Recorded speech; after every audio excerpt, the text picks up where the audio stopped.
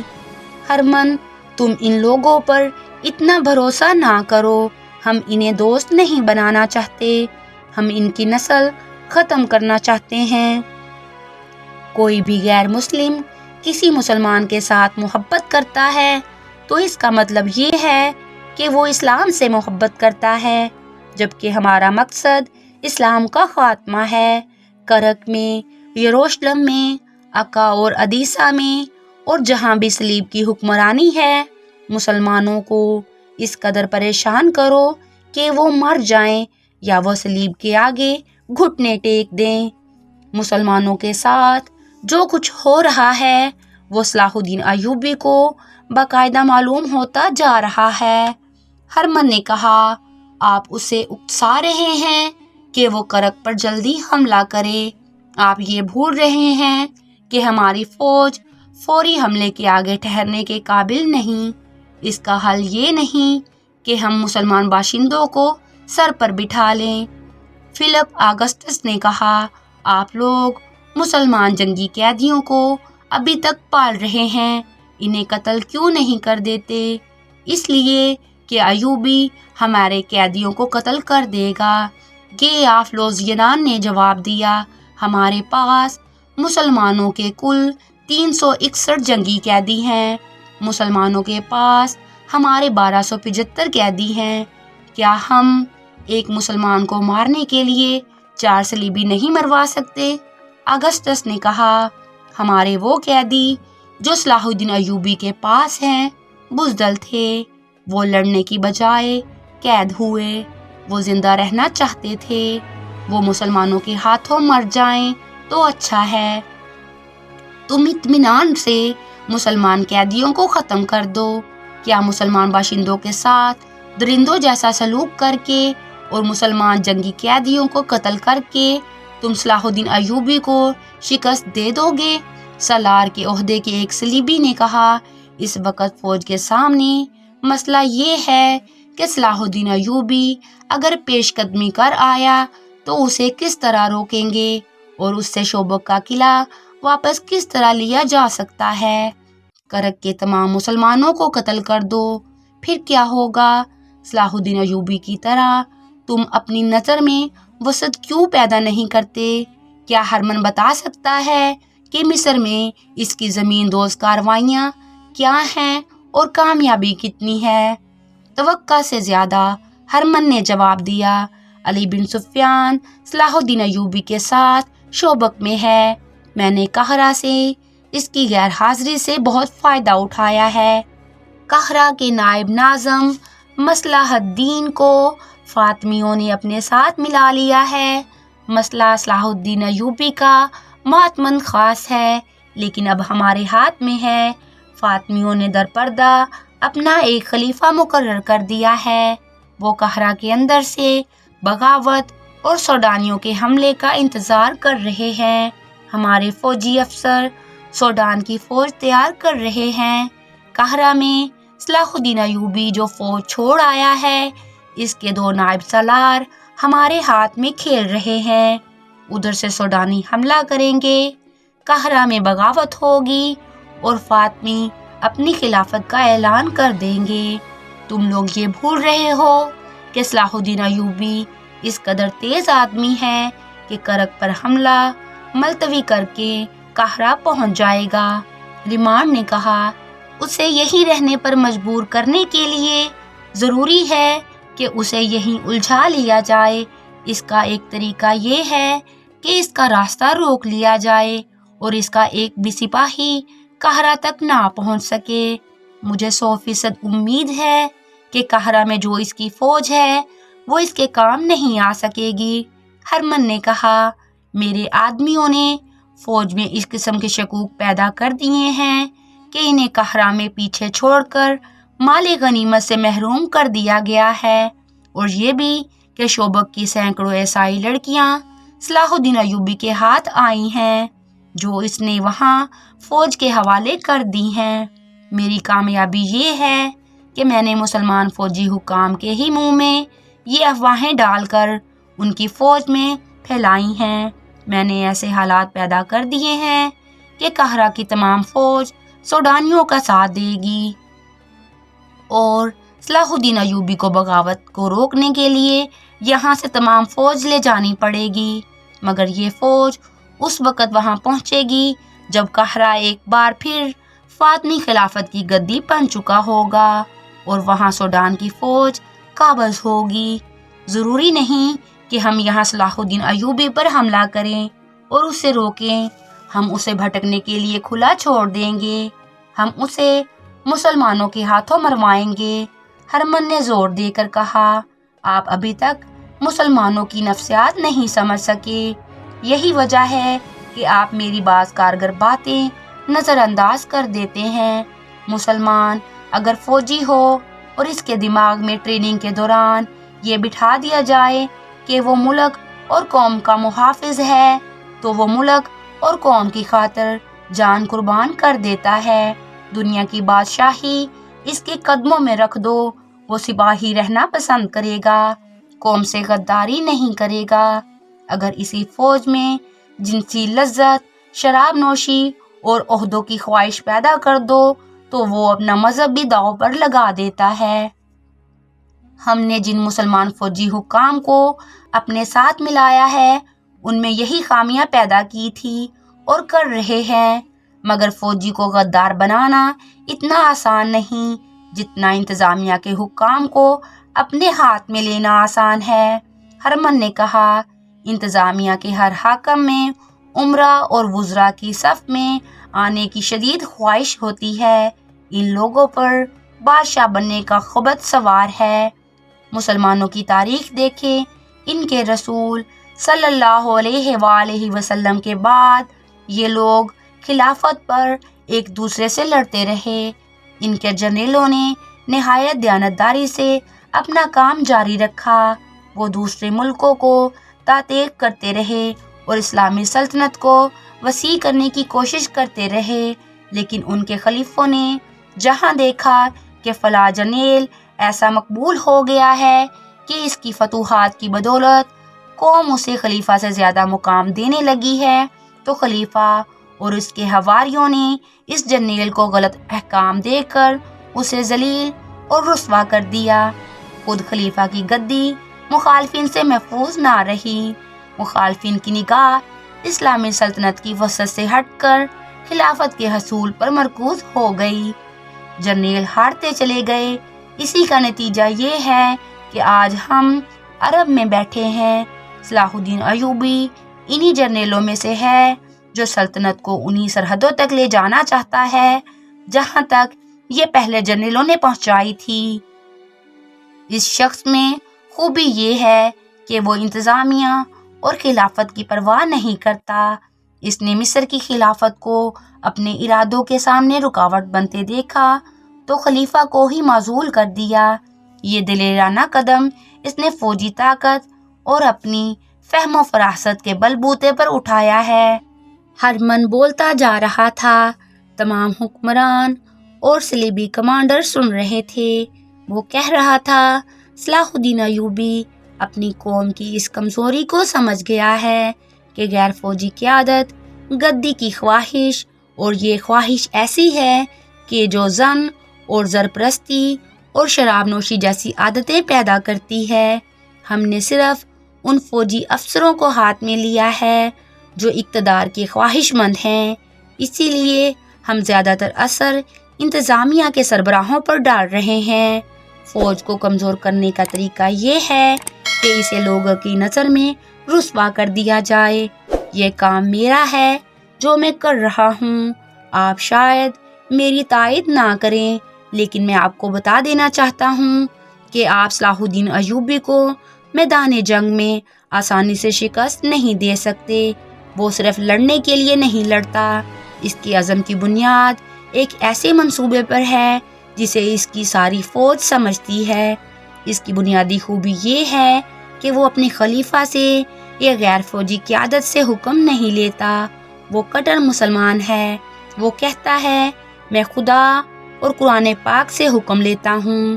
میرے جو جاسوس بغداد میں ہیں انہوں نے اطلاع دی ہے کہ صلاح الدین ایوبی نے نور الدین زنگی کو ساتھ ملا لیا ہے، یہاں سے انقلابی تجاویز بھیجی ہیں جن پر عمل درآمد شروع ہو گیا ہے۔ آگے کیا ہوا ہم آپ کو بتائیں گے ہمارے نیکسٹ پارٹ میں، تو پیارے ناظرین ہمارے ساتھ رہیے گا کیونکہ داستان ابھی جاری ہے۔